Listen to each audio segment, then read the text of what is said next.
Good evening, everybody. Hope everybody had a nice couple of days. It's the last time I saw you. I hope everybody's doing good. I want y'all believers out there to be praying for everybody at the Gulf Coast. A lot of friends down there without power and internet, even at this time.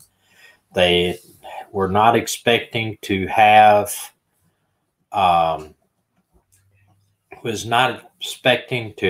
a Category 2 strong, Category 2, Category 3 hurricane, and thought it was just a 1.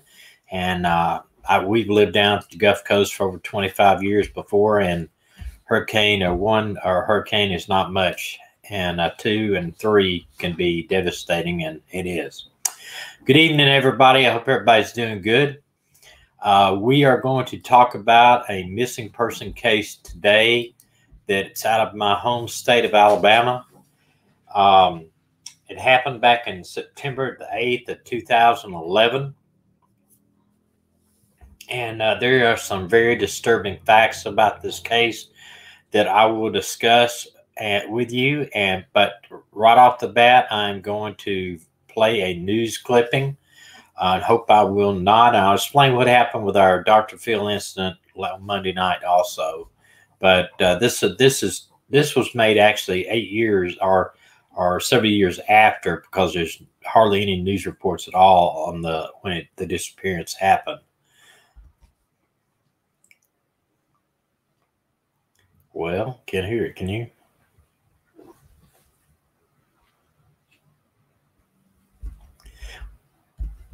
Well, I lost. I didn't hear that. Did y'all hear that? It's playing now. I know. Was it? Can you hear the volume? Can you hear the volume? No. That's what I thought. Now. No. I don't know what happened there, why it did not record the volume on that news clip, but so I'll just have to tell you what it said. Basically, back there in September the 8th of 2011, Miss Peoples, or she goes also by McKee, also went missing. And what she did was she lived in the small town of Geneva. Excuse me, the small town of Geneva, Alabama, which is very small. And she lived down on the street. She was mildly mental disabled. She was functions on a level of a 12-year-old. Now, that's important in this case. She lived with her boyfriend, a 50-year-old man, that said that he said they wasn't in love, but they were intimate with each other.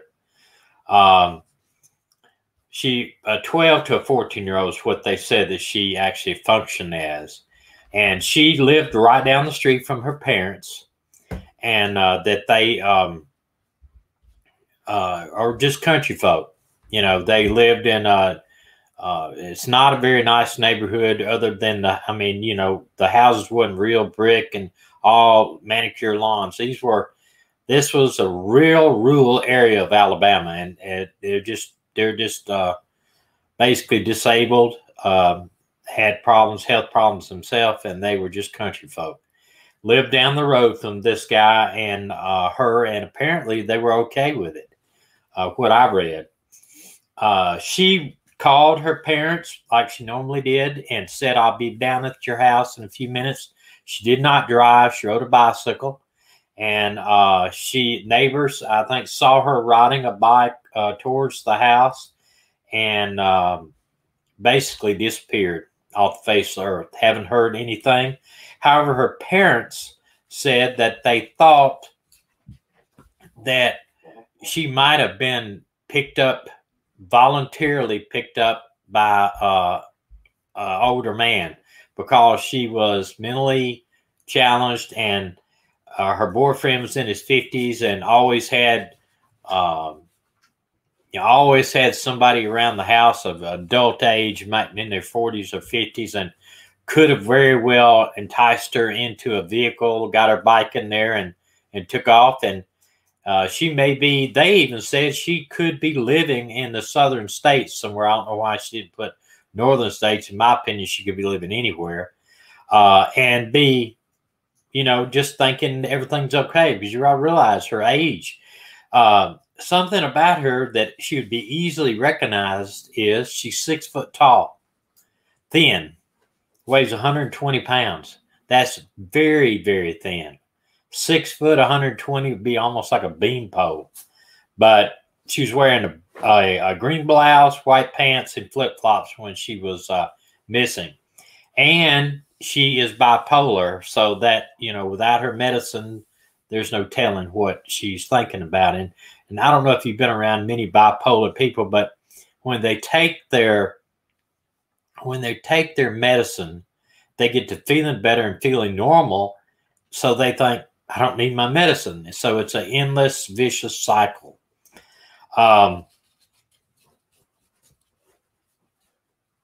She left on her bicycle, her only mode of transportation. Her boyfriend was out of town the day she went missing. They went and investigated him. They said that he is a landscaper and he was about 30 to 45 minutes away when this disappearance happened. And apparently he is still in contact with the family. He's taken a polygraph and he's passed the polygraph. He's out of the being a suspect. Some people are having some trouble. It says audio is not playing right. I can hear it, then cuts off constantly. Second time I tried to watch your show, but it keeps going off and on. Can you, but I can still see the video. See what you got going. Okay. Some complaints about the audio tonight. Let me try to do some finagling here. Tell me if there's any problem with it, because I had something plugged in with my little accessory on this MacBook, and sometimes for whatever reason it will be off a little bit. I'll see if I can't do it. Kristen says YouTube has a bug. Oh, YouTube has a bug. That's excellent. Call Cooks. Yeah, yeah. The idea that she's mentally disabled and she thinks and functions on the level of a 12 to 14-year-old, and she's living with a 50-year-old man and being practically, you know, some type of intimacy.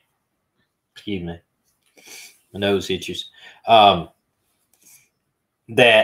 I think that's a big red flag right there. I mean, their parents did not seem to have a problem with it. And I know some places, I guess, in the country, even in Alabama. And you know, look, there's all kinds of jokes about Alabama and, you know, we marry our cousins down here and all this. But Alabama is a very progressive state as far as education. It leads the space industry in Huntsville. Very, very well-educated people. Got over probably 24 universities. So it's not like that. But it is a problem that I have with the fact that they allowed this to go on. Yeah, please be respectful. That is very that should be doing, or you will, I'll be honest with you, we will time out you, and if it gets worse, we will ban you from our streams. I don't need that, please. But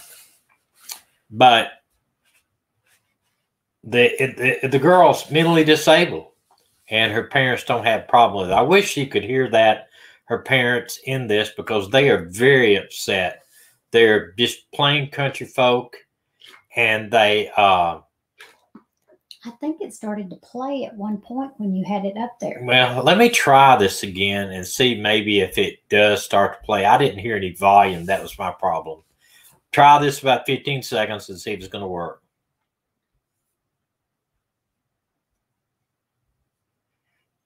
No. I don't know what the problem is. No, it just cut off. For me, it cut off. You can't see anything. I don't see, I'm sure. I'm seeing guy on the news, but I'm not hearing it. Yeah, it's the problem. I guess I don't know. It played.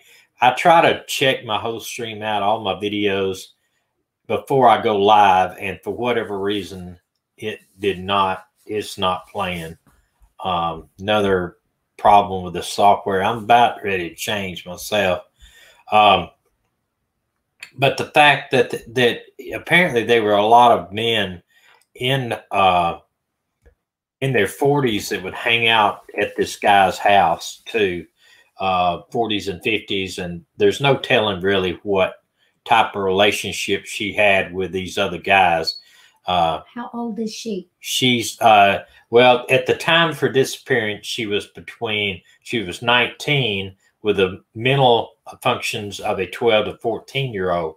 So she disappeared in 2011. So that would, what's be 28, 27 or 28, depending on the month, September. This happened. She disappeared September the 8th, and her birth date is 11/22.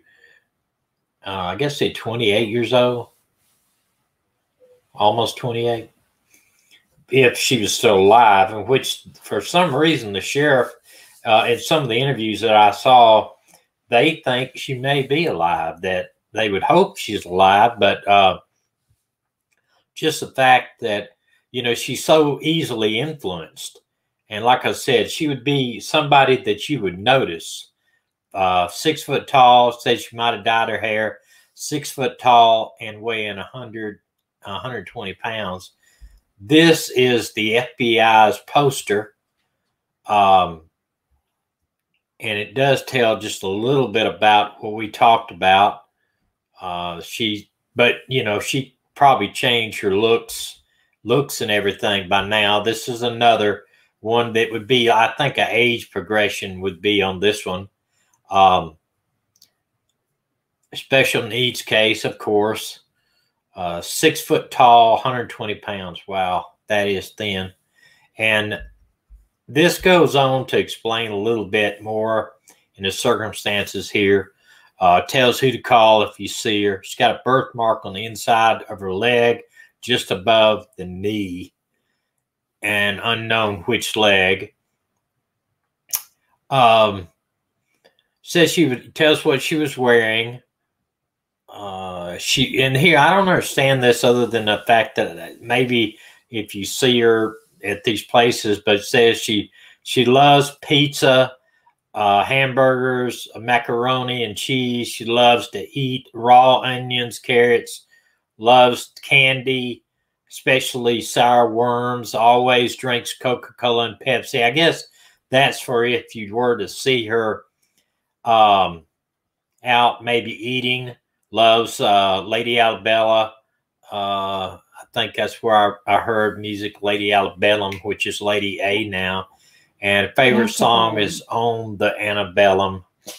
I don't know what that is. Or Wings of Love. The favorite song is Wings of Love. Loves going to the movies, riding her bike. It sounds like a 12-year-old kid. I don't know. And this is another little posters they put out for her, and some other pictures here you need to look at. But this is just a weird case to me. Her father's name is Elvis McKee, or it's McKee. Her mother there, they just said, he says when you go into a store, you smell a perfume. She likes sour candy worms. I feel sorry for them. And I'm not saying this is bad, but they appear to be, just a poor family. They do. They appear, I don't even know what to say it. It's Elvis and Wendy. And they said basically he's one of them says she's a heart patient. Wife has severe diabetes, on insulin 3 times a day. They're hurting. They were crying on the porch during this news conference or news with the news people were out there. I really feel sorry for them because obviously they don't have the money or the influence to get their kid's picture on the news. I could not find one news report.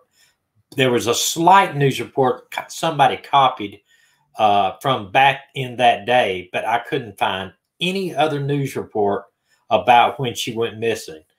So I don't know how much exposure her case got at the time. Now, excuse me, the FBI and somebody got a tip later on about where I think it was in 2008, about where she might have been. No, she went missing in 2011. So it would be like in 2018, excuse me, 2018 or 2019, that they went out and searched a field with cadaver dogs and other people from different areas, search teams. They searched a field up near what the pictures of video I saw looked like under a railroad trestle or something like that near the lake or near a river stream or something.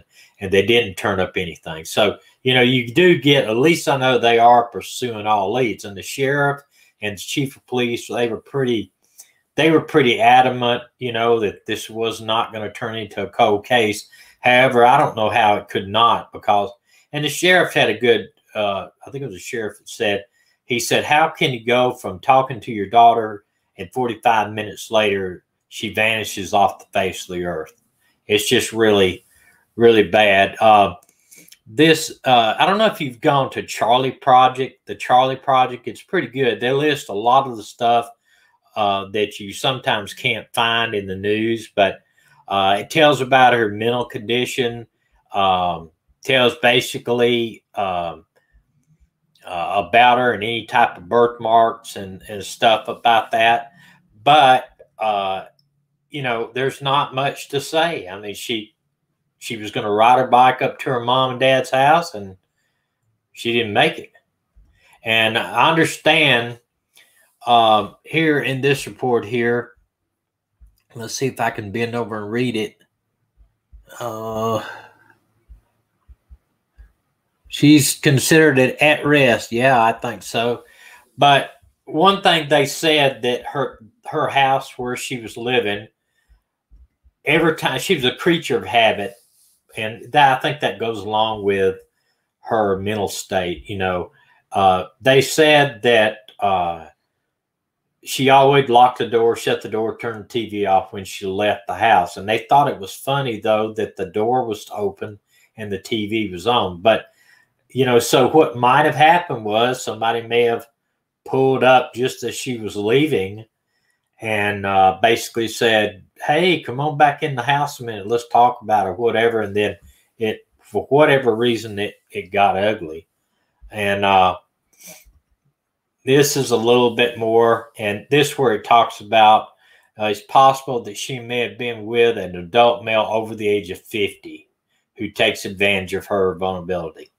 And because her boyfriend was 50 years old, and the fact that she was living with him at the time, which, you know, I don't know. I don't really have anything positive to say about that. You know, she's got medical problems, exhibited a slight speech impediment. You know, I think what they're putting it out there, the way they're putting it out there, is that they are pretty much saying that they think she may be alive. And, you know, we can hope she is, but that somebody might, where was her parents? Her parents were down the street from her house. And they were expecting her to come up there. Her routine during the day was to get up. Her boyfriend would go off to work, and she would do stuff around the house or ride her bike around. And then she would come up. She called her parents, said, I'll be up there in a little bit, drove up towards the house, and then she was gone. Wondering if there was control issues, something happened to the relationship. I don't know. You know, the parents didn't indicate that anything was going on, you know, and as much as they said she was very, very close to her parents, and being a disabled, she was basically a disabled child, even though she's living in an adult body. You know, she's fully developed adult body, but she was a child.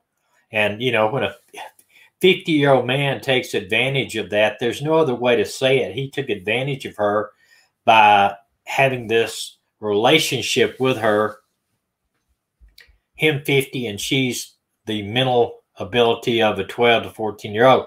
And you got to understand this. I do not agree that the parents should have just let this happen, but they appear to be, I'm not saying uneducated, but they appear to be poor family, and they appear to be unaware that this type of behavior is beyond what the law enforcement, you know. I mean, he's having an affair with her.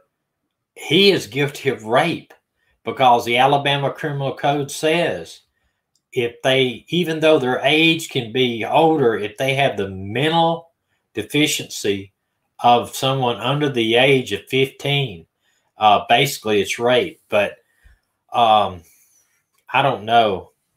Has the boyfriend, he's been eliminated through a polygraph.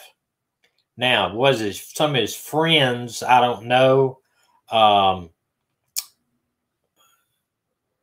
don't know. You know, somebody the other day, I think, Captain, you said something about the Alabama student that was missing. I'm sure all of you know if you looked that up at all, but they found him deceased.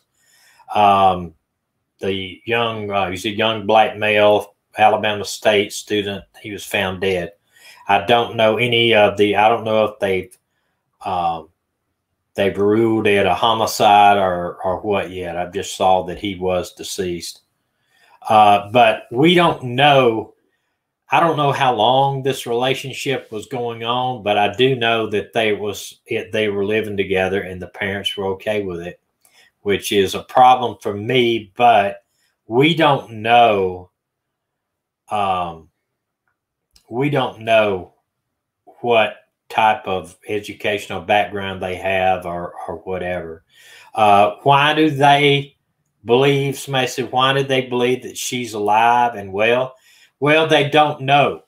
What they're saying is she was so vulnerable and she's so influential that they believe that somebody could have just, you know, hey, come on, let's go to Disneyland, or hey, come on, let's go somewhere. Could have took her off somewhere and then convinced her that her parents didn't care. Nobody's looking for her.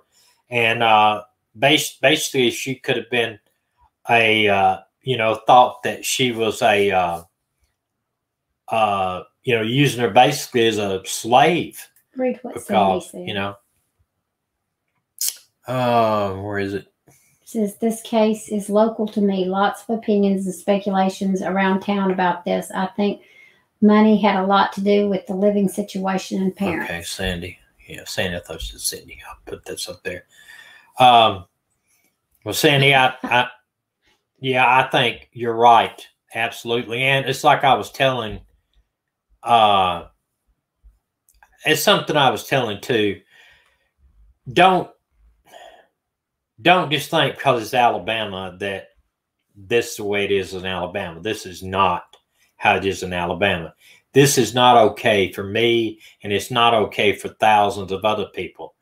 But I'm sure outside of Geneva, nobody knew about this unless it's brought to the attention of law enforcement, and probably even law enforcement may not have known about this if their parents don't bring it up to law enforcement.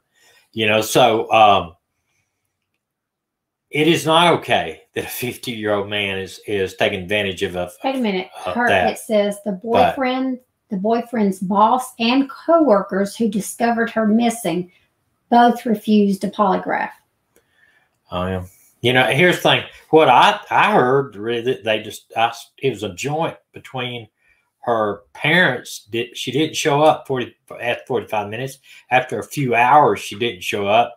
And I don't know if Sandy, can you tell us if her boyfriend's boss and coworkers discovered her missing? Well, why didn't the boyfriend discover her missing, or the parents? Do you know? Why is the boyfriend's boss and co-workers, you know, how did they get involved? And why did they refuse poly? Yeah, but, you know, we getting back to the polygraph thing, you know, That's right. a lot of people, including, you know, we've covered Barry Morphew, refuse polygraphs. And it could be because they're guilty, for sure. Could be because they know something. Or it could be because they don't trust law enforcement, which is pretty big in the country. A lot of these smaller towns, country towns, you know, we take care of our own type deal.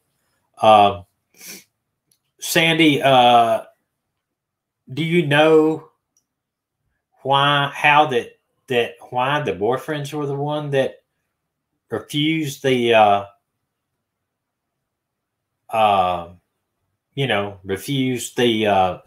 found the girl missing, you know?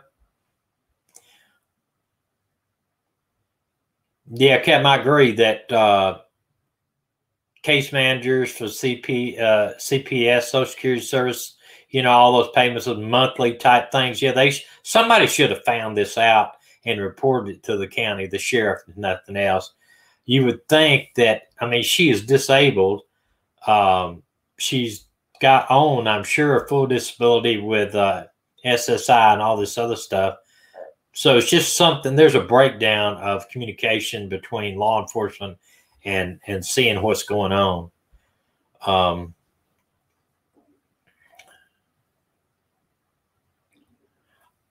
Thank you, Tracy. I appreciate it.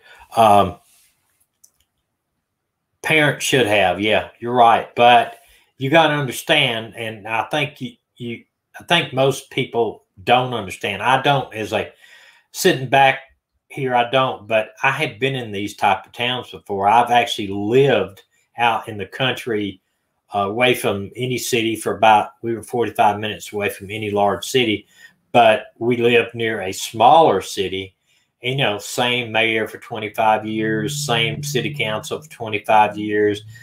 You know, everybody knows everybody's business, and nobody really trusts law enforcement. And it's just the way it is. The boyfriend's boss had him working on his day off and went there to get tools.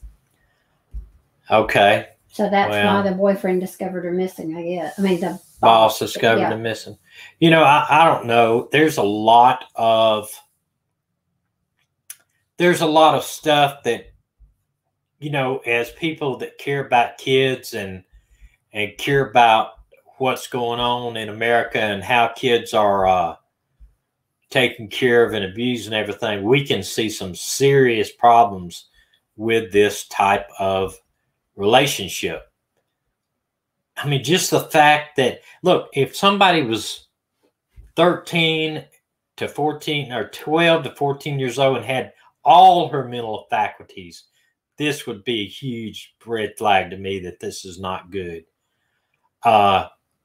But this girl had basically the body and the tall and everything of her 19-year-old, but her mental status, I mean, she thought she played, as a kid. Sandy says the boss is a businessman in town, but has had lots of sexual allegations against him. Our burglar alarm's going off. Hold on just a minute. We'll check what they're barking at. Let me check. Well, you know, sexual accusations and actual, for sure, guilty of things is two different things, even though that I understand where that would bring it. But I'd want to know, are they sexual accusations towards grown women? Are there any, or is it some type of pedophilia type indication? And listen, here's the thing.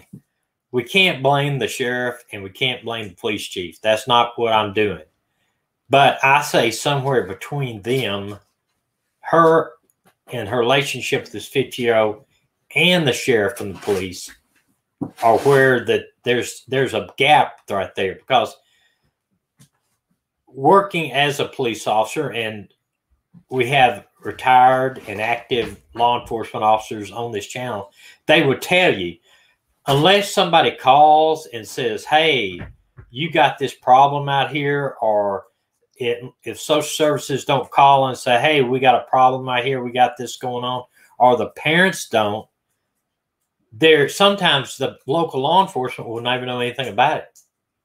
Now, if it's a small enough town that, you know, small enough town that they should have known, you know, I don't know.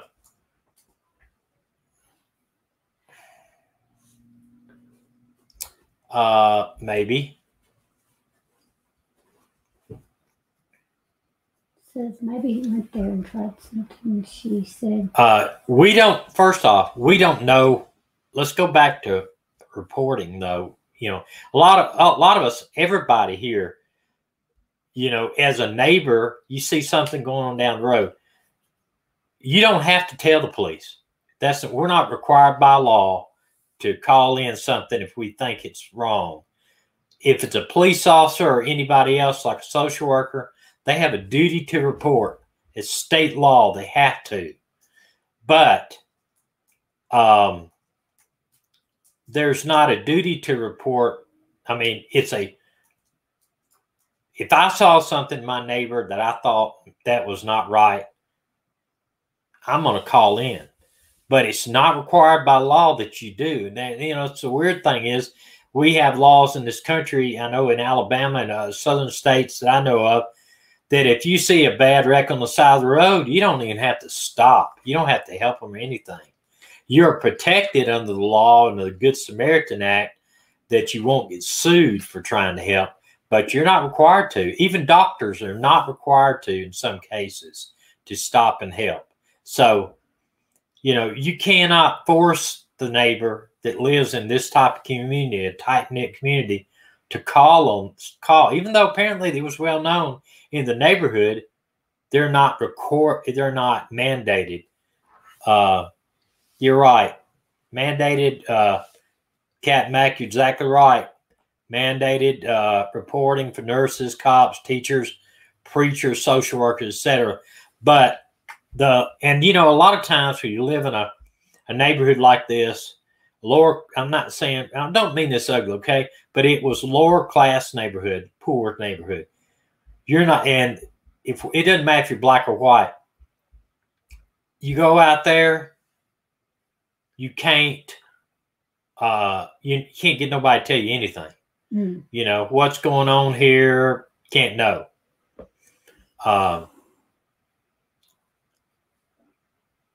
But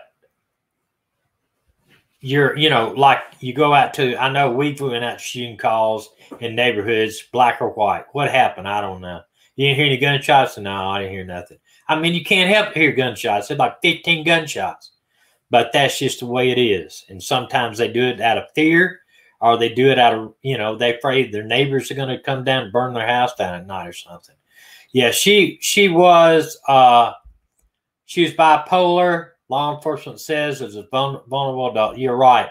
And, you know, the big thing is you've got somebody that's mentally disabled thinking, I mean, she likes to ride her. I mean, they said it. She likes to ride her bike. She likes to go eat candy. She goes to the movies. If you were to describe that to me and ask me how old they were, I'd say they're probably 12 to 14. But yet she's being basically taken advantage of a 50-year-old man and all of his friends that hang out at his house. That's the one thing I read, that he had older friends that were hanging out at the house all the time. So anything could have happened. But obviously she was taken from the area. We don't know if it was who it was. And they do have, what I read is they really don't have a lot to go on. They have interviewed, I think, a bunch of people, and they, you know, this boyfriend of hers apparently has got a lot of older men that knew her personally. So I would want to know what their relationships with each one of those people are, and polygraph all of them. But now you got the boss and the worker that's refusing polygraph. And I know, and I'm going to hear about it. Polygraphs, I got a guy that wanted to argue with me and hear about polygraphs are inadmissible court. Yes, they are. Polygraphs are not reliable. I don't know if they are or not. They can. My opinion of polygraph is it will eliminate you from being a suspect, where, you know, the police may keep that in the back of their mind about you, but this is going to allow the police to follow up on other suspects, and then if other evidence leads back to you, then they'll talk to you again. It doesn't eliminate you totally, but it does. Is anyone still receiving the SS check since they think she's still alive? Oh, let me see. What did you say? Is anyone receiving social? Well, I don't know. I don't think so. You know, that would be something to find out. I didn't really think about that, to be honest with you.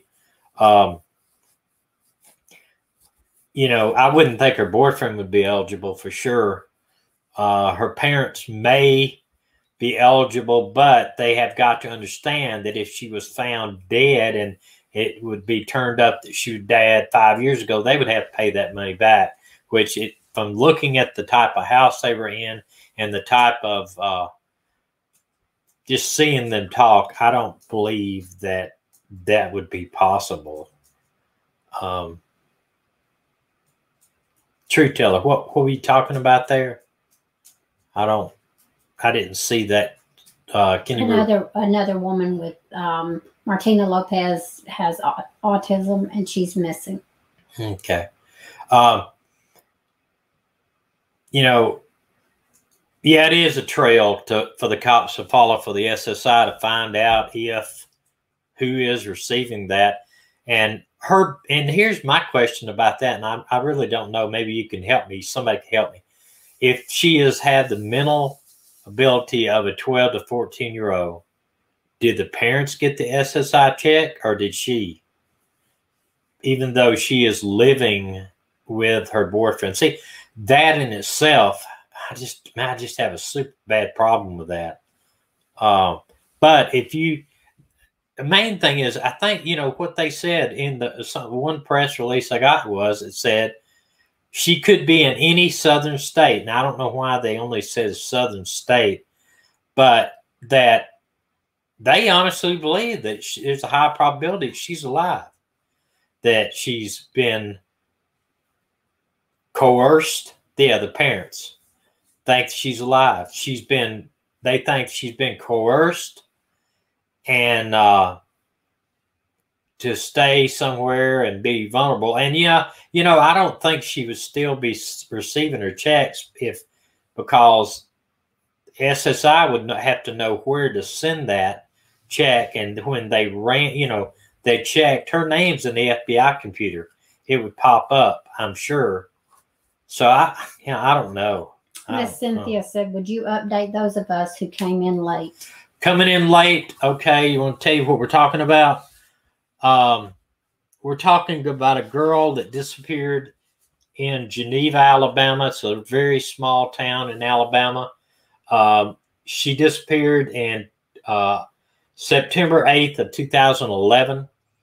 She was mentally, she had it says mild mental functioning, but it says she had basically the mind or the functioning level of a 12 to a 14-year-old. And at the time of her disappearance, she was living with her boyfriend that was 50 years old just in the same neighborhood. Actually, just like, I want to say 10 houses. They didn't say exactly where the house was, but it was fairly close. And there's no updates really to say other than the fact in 2018, 2019, the FBI had a tip. They did search the area with cadaver dogs. They searched with other search teams, and they found nothing. So I don't know. I had a tape that I tried to play, but for whatever reason, it didn't have any sound with it. And I always check beforehand to see if it plays, no problem. But for whatever reason, it did not play. I don't understand that either, because I played it right before I got on here, which I'll just turn it on for a second here again and see if that's maybe something I'm doing wrong. No, it's not going to work. It's not going to work. Sorry.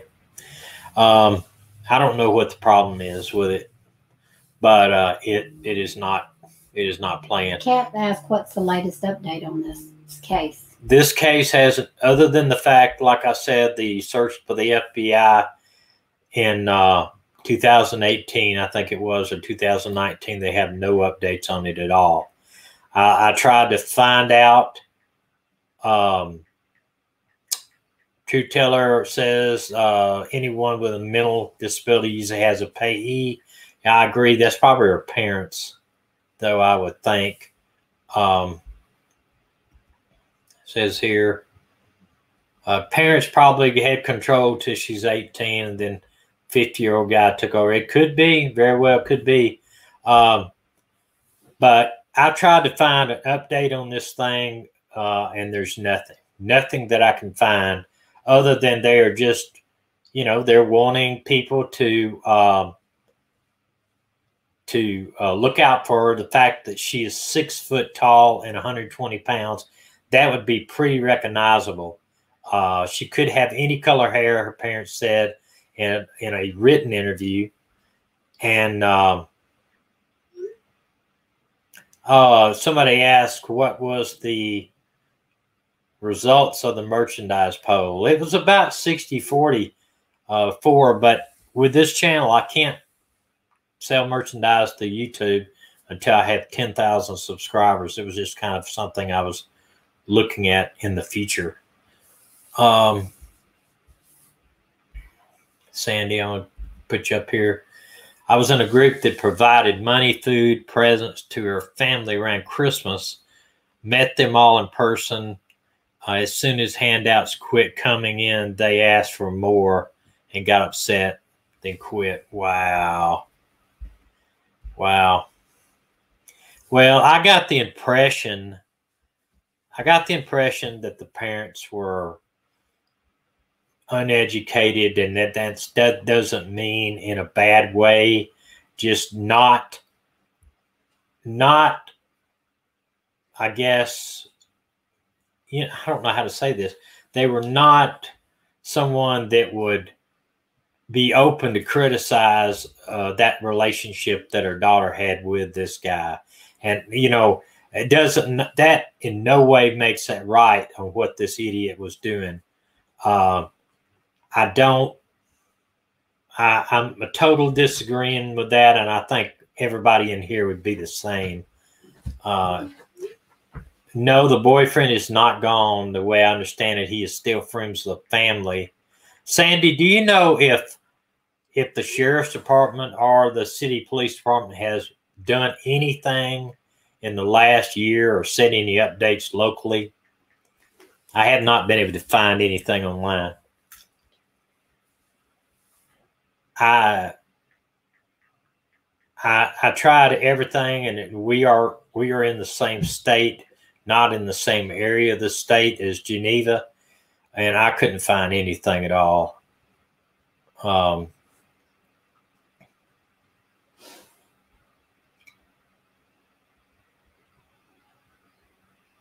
They were simple folks. You're right, and I have a problem with even saying uneducated because I don't know, but that is a very good word, Sandy. That, and Captain, you said they are simple folks. That's exactly right.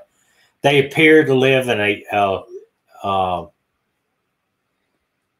low to medium income neighborhood, not really even in the median way. Older houses. Look like about maybe early 1920s, 1930 type houses. And this doesn't make it wrong. My house that me and my wife live in is a 1925 house, but we restored it completely. But it's just the neighborhood appears to be more of a older, neighborhood, plus the fact that Geneva is a older town with limited income for that area. Sandy, I saw you typed there. Can you tell me or tell us if the sheriff's department or the police department had come out in the last year with any news that we're not aware of?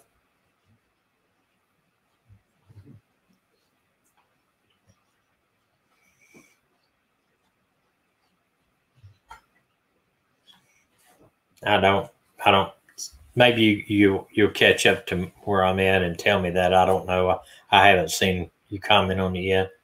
But a lot of times that the parents can basically become dependent on their children in this way if they are drawing a check or whatever, and if they don't have, I think both of her parents were disabled also, so they'd be in the system as well. Well, and there are people who become foster parents for the money. Yeah, there's, we're not saying the parents are using this to saying she's alive to gather any income, because I don't think that they would be able to continue with her disability payments. They did a news update a week or so ago on the channel saying she's still missing. No, nothing other than just a update, but no updates on possibility. Thank you, Sandy. I appreciate it. I really do. Other than that, it's like me. I didn't find anything, and that's why really we all hope for all of these missing people all over the United States and the world that they are found alive and well. But in this situation, where she was already living in a dangerous situation, already being taken advantage of, already been, she was already in a bad situation.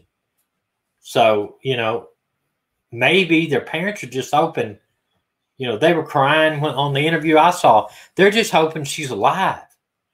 And maybe somebody has taken advantage of her, but, maybe someday she could come back. I don't know. This is one of those cases where, like I said, she was already in a bad, dangerous situation, in my opinion. Say hi to Donna. Hello, Donna. Glad you're with us tonight. That's your cuz. I know, cuz. glad you're with us, cuz. But she was already in a super bad situation, They've done several searches for her. Like I said, the FBI did one in 2018, 2019, I believe. They had some information she might have been killed and put in a place, and they searched it and did not find her body or any indications of her that the information was good or not.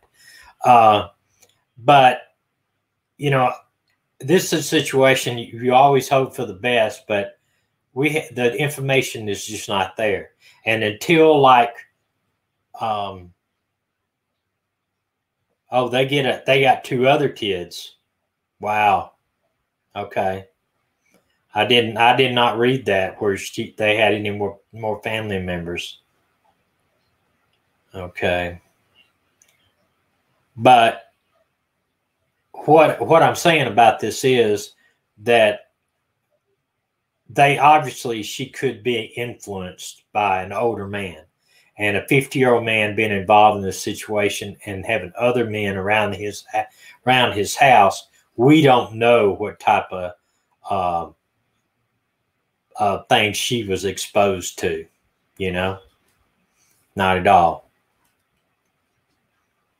It's very crazy. It is.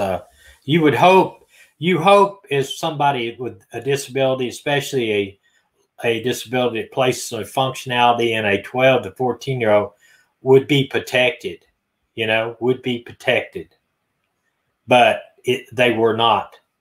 They dropped the ball. Everybody that had anything contact with this girl and these families dropped the ball.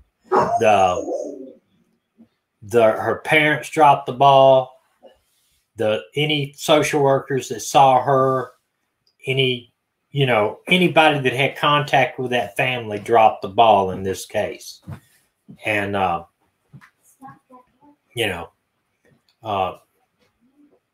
don't know how much local law enforcement itself knew about it, Friends of the first cop appear right on the scene, and I work with law enforcement. It's all sketchy. Okay, well, Sandy, I don't know if you know my history. Ooh. Sorry. I don't know if you know my history, but I am a retired law enforcement officer, and that is why I started this channel. And we hope that we can find people through sharing of information, but I cannot make excuses for this or what happened down there, other than to say that we can't say 100% that the police even knew anything about the boyfriend or her living with the boyfriend. Do you know, Sandy, if that is true or not? If police had been called maybe to one of their houses before or had any dealings with them before? Do you know?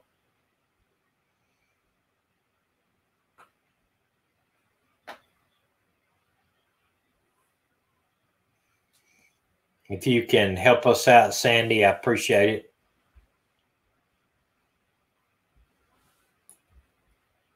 I like it when somebody comes in that knows what's going on in the area, because they can tell us the scoop on it. A lot of stuff, especially in the case like this, that has nothing in the media. And I don't know, it's because, a lot of people say that it's because of the social economic situation with the family. And it very well could be that they don't have the, if you look at this, the case that we talked about a couple weeks ago with Tracy Kegley, the largest search in Alabama's history for a missing person. Helicopters, dogs, people on in the foot, thermal imaging stuff. Her parents were there. The news people reported on it. That type of thing. And I wonder that, what caused that other than just somebody missing, You have to listen to all sides. Even cops did not do their jobs. We have to discuss this. Yes, but we can't say, the only thing we can't say, and I'd really like to know, Sandy, if you can tell us if the police ever had a dealing with this, was it ever brought to their attention? I know somebody in the system, I know somebody in the system probably dropped the ball. We don't know if the parents are, well, I doubt the parents are involved. I'll be honest with you.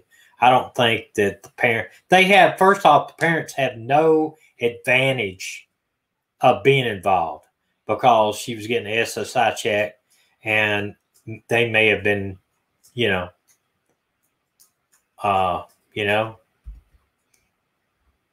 and this is right. If you have any cases you want me to look at, or any information on any of my cases, or any case we discuss, that's our email right down there, themissinglivestream@gmail.com. And I will look at it. I'm not guaranteeing that I'll cover it right away, but I will look at it. Yeah, well, that's what we were talking about. The boyfriend supposedly was in a city 30 miles away and has multiple witnesses, and he has taken a polygraph and passed a polygraph, but the boss and one worker refused. So they very well could have done something to her, and it got out of hand. She got hurt, whatever, and so they took her and did something bad to her. I agree. Crying doesn't mean anything, but I wish, honestly, I could have showed you this video. You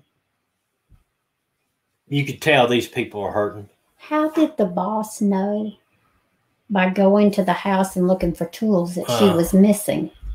Well, they said they discovered her missing there. Yeah, but I don't know. I mean, how would he? Was she supposed to be there? Probably. They had been called, but parents said that they have to pay money to get guardianship, so they didn't do it. Well, yeah. Well, then apparently the police knew about it, and the ball was dropped there too. If the police knew about it, they did too. And we don't know here, and brought up a good point. How did the boss and the employee know that she was missing when they went to the house to get tools? Did her boyfriend say she'll be there, she'll have the tools ready for you? And then if she wasn't there, did they call him and say, hey, she's not here? I mean, how did they know she was missing? Exactly. I mean, she could have been at her parents' house. She could have been, you know, I don't know all the details on that. The cops that arrived were were later arrested and fired. Oh, God. Oh, my gosh. The cop. Oh, yeah. I remember that now. He had left his car, his dog in the car, and it died, and he buried it or something, claimed it got loose or whatever. I remember something like that, yeah. See, it's not the greatest situation on any points. I apologize for this noise. My dog's raising Cain about something. I'm going to go see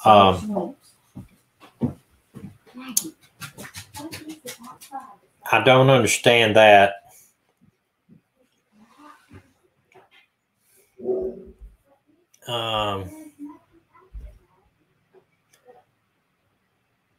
Yeah, and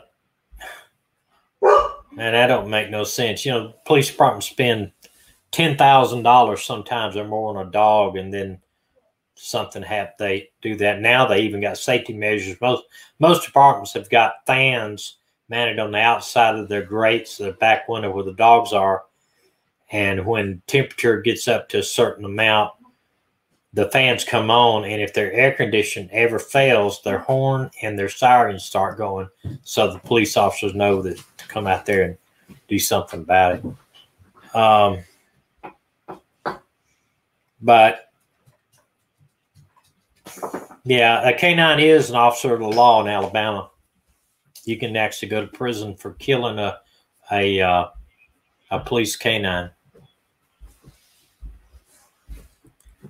But it's a bad situation all the way around. It was failures on the city, failures from the city government, failures on the by the people from the Social Security Administration all the way up, you know. Yeah, here you can't leave pat in the car, police break the window, even if you had the AC going. That's a little strange. Yeah, we actually we leave our dogs in the car while we're inside the store. Air conditioning's going. They got it more comfortable than I do. So I don't think that's right. I'd have a real problem with that, especially if it's my cars. It stays like air conditioning works great. Would appreciate it if you subscribe to our channel and push the like button if you like it. We're still only getting about 30% of the people that watch these videos subscribe, and I appreciate each and every one of you that do subscribe. I have a goal of 5,000 subscribers by the end of the year. Hope I accomplish it before. And I've heard people email and say, "Oh, you just want that YouTube money." Go look at how much money I make on YouTube. You go to Social Blade and punch in my channel name, and it'll tell you how much I make. It's not very much, and that's not why I'm doing this. I'm doing this because the more people we have on our channel, the more chance somebody will know something, and we'll find some of these missing people. And listen, we don't know if she's alive or dead, okay? We're just going to assume every one of our missing people are alive.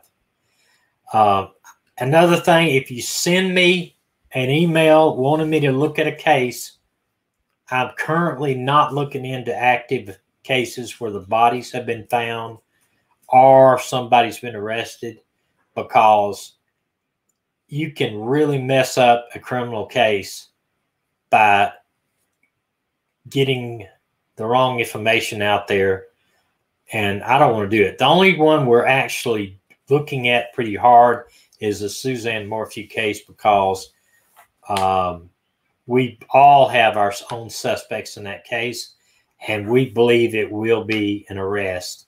It may, my belief is it will probably be an arrest within the next 6 weeks, but I may be a little too positive, but I do. But away from this case, I wanted to bring up another case that I looked at. Check Sandy wants to get in touch with you. She says, if you keep reporting on this, I have all the names for you if you want to research. Yes, Sandy, I will follow any leads about anything, and I will do the research on it. If you will send me an email, and I do keep your comments confidential unless you want me to mention it. And if it was some information you had that police need to know, I will call the FBI or ABI. I will probably not go through the local sheriff's department knowing about the first officer arrest. I would want you to contact me via email. And I still have a lot of friends in the ABI, Alabama Bureau of Investigation. And I got a lot of friends in the FBI that work in the state of Alabama. So please contact me. And I promise you, I will keep your name confidential if you want me to. I want to discuss another case that, because we have, and we say in this channel that we are wanted to be a worldwide missing persons. And I know we have a lot of Australian watchers from Australia. And this is a girl that I want to feature right here. This is her picture. She, I have the information that I'm going to read in here, and most of it is in metric. And I'll be honest with you, I didn't have a chance to actually look up and change it. Maybe somebody can do it here. But I believe she's 38 years old and went missing. This is fairly recently too. Missing person, Katrina Towns, I guess it's Townsa. Police are appealing for public assistance to find a female missing from Sydney East area. She's 38 years old, in the Bondi area in 2018. Officers and Hornsby Police Command was notified by a relative after it revealed that the missing person closed or discontinued all social media in 2017. She described as being Caucasian or white, about 165 to 75 centimeters tall. And like I said, I don't know the centimeters. I need to learn. I know metrics and kilos usually. 60 to 70 kilos. A kilo is 2.2 pounds. With blonde hair, blue eyes, and fair complexion. Previously resided at Hornsby and Bondi area. Anyone with information, please. The whereabouts of Katrina urged to call Crime Stoppers 1-800-333-000R, and it's got the Crime Stoppers email, or I guess that's no, web address. It's nsw.crimestoppers.com.au. I guess that I don't know if that's .in. Information is treated strictly confidential. Public is reminded not to report a crime via the local social media. I guess they don't want that to be out there. But this is a case that if I knew more about, I would handle it a lot more. And if somebody's from Australia still on here, if they want to contact me and give me a little bit more information about this, I find it hard to find a lot of stuff out in other countries because our search engine, even though it's Google and it's supposed to tell you everything, it tends to funnel the information to the area where you live. That's at least what I've noticed. So I do appreciate everybody here. Now, let me just tell you a little bit about what happened last month, the Monday with what we had a copyright violation. Apparently, some of Dr. Phil's videos are copyrighted and some are not. And in the past, I have used some of his commentary in recorded video and no problem. But this night, it showed about 10 seconds of it and then boom, went black and said copyright violation. Well, after the stream, I went over and I had a letter from YouTube saying that it was a copyright violation, but it was not a copyright strike. Because if you have 3 copyright strikes, and that's like using music that's copyrighted or something like that, then they can actually demonetize your channel, and also they can actually take your channel down. So I was very concerned about it, but it was not a copyright strike. Now, what they did say was that I could fix it. So I went over and I edited and I trimmed that video out, basically. It still, I think, shows black, but it's trimmed out. So now they tell me I'm okay and they monetize that video. But that's what happened, and it, you know, it is what it is. It's learning. It's a learning process for me because I'm a rookie, absolute rookie at this stuff. But I do appreciate everyone being here. Pray for our people down at the Gulf Coast. We don't know how many, if any, they're going to find down there that didn't make it out because they had 35. Yeah, Orange Beach. Rescue. I know we know a rescue operator down there, and they said they had 35 calls for rescue during the middle of the storm. Yeah. So, what happens when you have all these tourists down at the Gulf Coast? You have the police, and then what happens is they have a hurricane going towards New Orleans. They know they're going to get a little bit from it. They kind of put everything on alert, but then it suddenly turns north, and everybody's caught off guard. And I'm just, I know the police department, they've done this, hundreds of times through the years with hurricanes and tornadoes and water spouts and drownings. They're prepared for a lot, but this is going to put a real strain on them, I tell you. Also, pray for the people in California and the western states for all the fires happening out there. I can't imagine. They said that they reported in the news, a woman was in her house on the phone with her sister begging, come get me, come get me, come get me. And they could not come in. They had the place blocked off and they ended up dying in the fire. So they said the fire rushes over the mountains like waves. They just can get on top of them in a hurry. I just want to know if somebody's out there, been out there, why can't they build some type of concrete fire breaks or something, or plow up the area, plow up a 10-acre, wall around all that stuff, or I don't know, deforestation. I can't pronounce that word no more. Deforestation.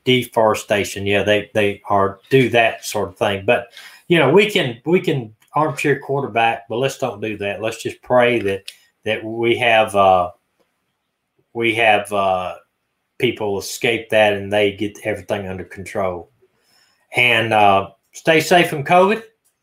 We need a vaccine pretty soon, hopefully. And we will see you Friday, unless something comes up. A little tidbit. We featured a small feature on a girl named Nathaniel Jones. She's out of Georgia, still missing. Turns up she had association with a guy in jail that's wanted for murder. I've got some information on that. I'm going to try to follow that up. But Sandy, if you could send me some information on this, that would be super. Wait a minute. Read what? Lucretia said. Lucretia, let me see what you said here. If I'm pronouncing your name right. My sister's from Season and Lake, 6 hours waiting. I guess she waited 6 hours to get into a huge safe. No oxygen. She can't swim. She locked herself into a safe. Oh gosh. I would be freaking out. I couldn't handle that. I just try to, I don't know if I could do it. A lot of people go up on the roof. But anyway, post my email. It's actually, if y'all should be able to see it at the bottom of the screen there, the email, themissinglivestream@gmail.com. Do y'all see that? It's above the scrolling thing there. Please subscribe. Please. Yeah, I agree, Captain. That is scary. I couldn't have done it. Please subscribe. Please hit the like button if you got anything out of it. Just put down button if you didn't. Just any type of positive, negative feedback, I can handle it. And Captain says it's not arsonist in California; it's climate change. Yeah, right.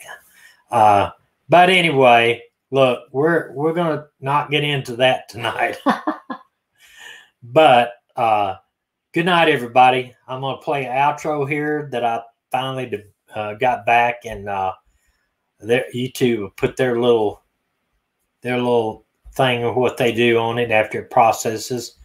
But we do appreciate every one of you here. Please share, like, and subscribe. I do appreciate it. God bless all of you. Good night.